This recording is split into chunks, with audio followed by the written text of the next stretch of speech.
Salam bahagia Bapak dan Ibu Guru. Salam P5.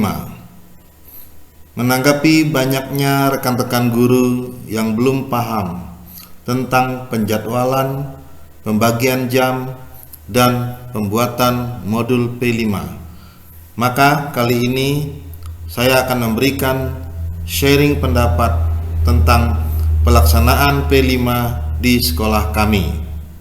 Mari kita langsung mengikuti penjelasannya.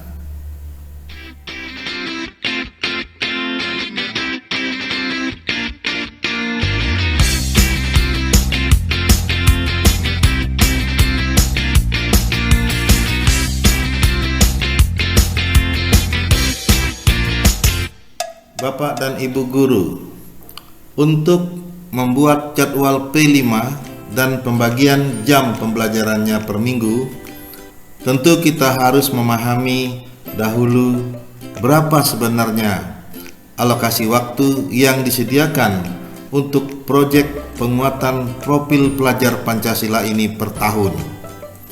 Mari kita lihat tabel alokasi waktu P5 berikut ini. Jika kita membandingkan jam intrakurikuler kurikulum 2013 dengan kurikulum Merdeka, maka kita akan mendapati bahwa alokasi waktu P5 pada kurikulum Merdeka diambil 1 jam pelajaran dari masing-masing mata pelajaran. Mari kita lihat. Pelajaran agama yang pada kurikulum 2013 ada 3 JP, maka pada kurikulum Merdeka diambil 1 untuk alokasi P5, sehingga intrakurikulernya hanya 2 JP.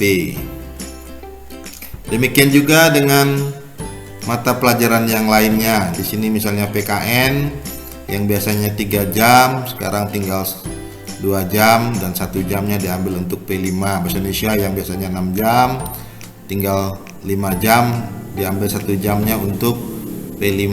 Matematika yang biasanya 5 jam diambil 1 jam untuk P5. IPA yang biasa 5 jam diambil 1 jam untuk P5. IPS demikian juga yang biasanya 4 jam diambil 1 jam untuk P5. Dan bahasa Inggris yang seharusnya juga 4 jam tinggal 3 jam diambil 1 jamnya untuk P5. Dan PJOK yang di kurikulum 13 itu ada 3 jam diambil 1 jam untuk P5. Demikian juga seni budaya yang seharusnya 3 jam jadi tinggal 2 jam diambil 1 jam untuk P5. Demikian juga informatika diambil 1 jamnya untuk P5. Sehingga didapatlah jam P5 per minggu. Di sini ada jam P5 per minggu, yaitu 10 jam pelajaran. Dan jika dalam 1 tahun diperkirakan ada 36 minggu, ini ada 36 minggu efektif, maka didapatlah total jam pelajaran P5 ini per tahun adalah 360 JP. Di sini kita lihat total ini minggu per tahun. Jadi kalau dia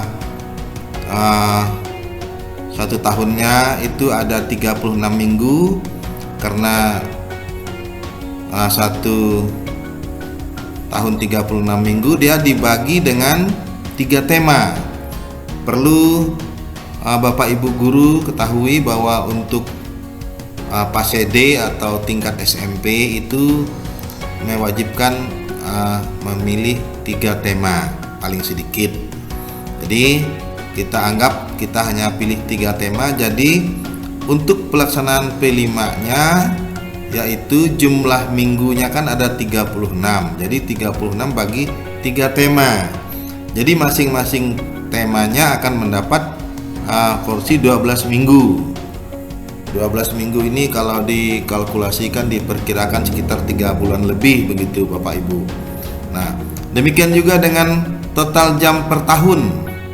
Kalau tadi kita melihat bahwa satu minggunya ada 10 jam karena diambil satu jam, sehingga kalau satu tahun dianggap ada 36 tadi ini minggu efektif, jadi akan menghasilkan 360 jam pelajaran dibagi juga dengan 3 tema, sehingga per temanya akan didapat 120 JP. Jadi 120 JP ini sama juga dengan 12 minggu. Kenapa demikian? Karena per minggu kita alokasikan ini tadi 10 jam. Nah, mari lalu bagaimana dengan penjadwalannya? Mari kita lihat contoh jadwal berikut ini. Nah, di sini Bapak Ibu, kalau kita lihat contoh jadwal, ini hanya contoh, meskipun hanya ada masih yang kosong, tapi dari contoh ini kita melihat berapa jam per harinya. Nah, di sini saya di sekolah kami, kalau hari Senin kami belajar hanya 8 jam karena ada upacara. Sedangkan hari Selasa 9 jam, hari Rabu 9 jam. Jadi di sini Senin 8 jam, Selasa 9 jam, Rabu 9 jam. Jadi kalau 3 hari ini aja di total menjadi sudah 26 jam. Jadi tadi kita lihat sesuai dengan alokasi waktu tadi bahwa intra kurikuler untuk kurikulum Merdeka ini hanya 29 JP per minggu.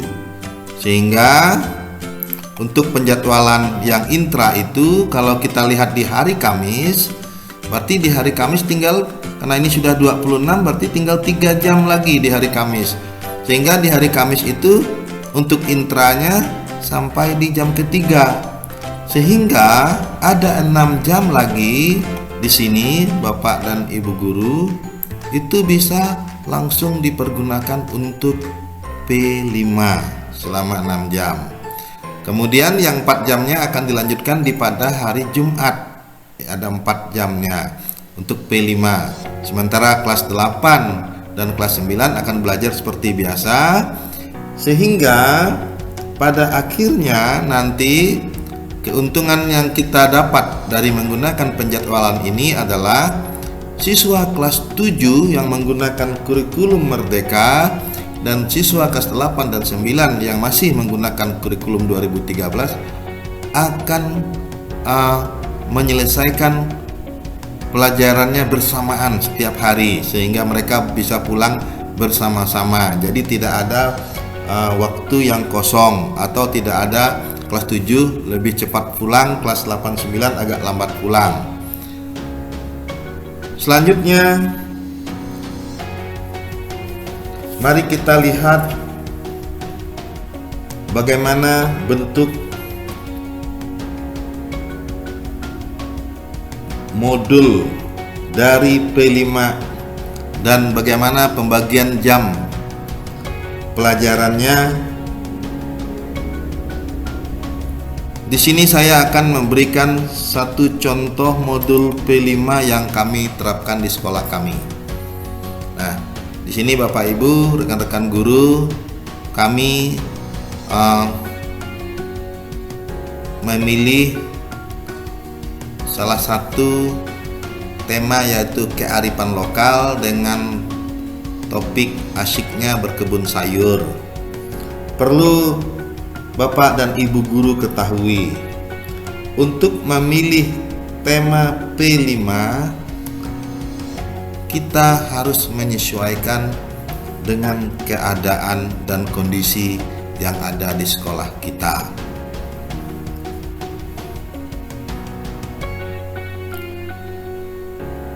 Mari kita lihat bagaimana kami membagi uh, aktivitas kegiatan P5 yang disesuaikan dengan pembagian jadwal seperti yang telah kita hitung tadi. Pada kegiatan P5 yang kami buat ini pada modul 1 atau tema 1, jadi perlu Bapak Ibu atau rekan-rekan guru ketahui bahwa untuk semester 1 ini kami baru menjalankan tema 1 karena P5 atau proyek penguatan profil pelajar Pancasila ini dilaksanakan dalam setahun untuk 3 tema, dan rapot P5 ini juga diberikan 1 kali dalam 1 tahun. Nah, mari kita lihat kami membaginya dalam aktivitas-aktivitas yang dilakukan guru selama kurang lebih 12 minggu. Di sini kami membaginya terdiri dari 14 aktivitas yang setiap aktivitasnya diberi jam pelajaran sesuai dengan kebutuhan materi yang waktu yang diperlukan dalam penyampaian materi tersebut. Mari kita lihat Bapak Ibu. Ini ada pendahuluan-pendahuluannya. Nah, di sini yang perlu kita perhatikan Bapak Ibu, tahapan-tahapan dalam proyek ini. Di sini kami membaginya dalam 4 tahap. Dalam 4 tahap ini kami membaginya di dalam 14 aktivitas. Mari saya tunjukkan aktivitas-aktivitas yang kami lakukan di sekolah kami yang mungkin juga bisa menjadi inspirasi bagi rekan-rekan guru yang mungkin selama ini masih bingung dan belum melaksanakan P5 di sekolahnya. Nah, ini adalah aktivitas pertama, yaitu sosialisasi proyek, diberi 3 JP. Kemudian ini aktivitas kedua, jadi kita melakukan juga asesmen diagnostik, kita juga beri 3 JP. Selanjutnya ada aktivitas pengenalan tentang tema kita tadi sesuai dengan judul. Ini ada diberi 3 JP. Ini Bapak Ibu kita lanjutkan. Ini dia pengertian materinya sudah ada di dalam modul. Nanti modul ini Bapak Ibu juga bisa mendownloadnya pada link yang sudah saya siapkan di bawah ini. Jika memang modul ini juga sesuai Bapak Ibu ingin melaksanakannya di sekolah Bapak Ibu, silahkan tinggal disesuaikan dengan keadaan yang ada di sekolah Bapak Ibu. Nah, di aktivitas keempat kami beri asesmen formatif pertama juga 3 JP. Aktivitas kelima pengenalan tentang tanaman, ini ada langkah-langkahnya bagaimana kegiatannya juga 3 JP Bapak Ibu. Ini dia materi-materi pengenalan tentang tanaman dan seterusnya. Nah, sehingga ada aktivitas 6 kita masuk di asesmen formatif 2 Bapak Ibu, 3 JP juga. Silakan nanti di aktivitas ke-7 ada tahap pengenalan juga. Jadi nanti ada materi-materi yang bahan yang Bapak Ibu bisa nanti berikan kepada siswa. Nanti saya juga siapkan bahan-bahannya di deskripsi. Silahkan di-download videonya Bapak Ibu dan bisa dipergunakan di sekolah Bapak Ibu. Nah, ini aktivitas ke-8 tahap aksi nyata. Jadi siswa mulai bekerja di lapangan dan segala macamnya, yaitu kegiatan proyek ini. Kemudian aktivitas ke-9 asesmen formatif 3, silakan nanti diikuti. Lalu ada aktivitas ke-10 tahap aksi nyata, itu ada 5 JP Bapak Ibu. Sehingga nanti ada aktivitas ke-11 tahap evaluasi dan refleksi dari karya siswa. Aktivitas 12 asesmen sumatif Bapak Ibu, sudah mendekati akhir daripada kegiatan. Kemudian ada aktivitas ke-13 yaitu penyusunan portofolio dari kelompok-kelompok. Kalau memang siswanya di kelompok-kelompok, kami di sekolah di SMP kami itu kami dalam setiap kelasnya kami membagi dengan beberapa kelompok supaya mudah kita menanganinya. Jadi diberi 5 JP. Dan aktivitas yang terakhir Bapak Ibu, inilah perayaan hasil belajar itu. Sehingga di aktivitas terakhir ini, kalau kita jumlahkan seluruh JP, sehingga akan menghasilkan 120 JP yang akan dilaksanakan dalam 12 minggu. Demikian mungkin penjelasan dari kami tentang implementasi P5 di sekolah kami. Mudah-mudahan apa yang kami sharingkan ini, kami bagikan ini bisa bermanfaat bagi Bapak Ibu guru di sekolah Bapak Ibu yang mungkin selama ini masih kebingungan atau belum paham benar dalam pelaksanaan P5. Terima kasih.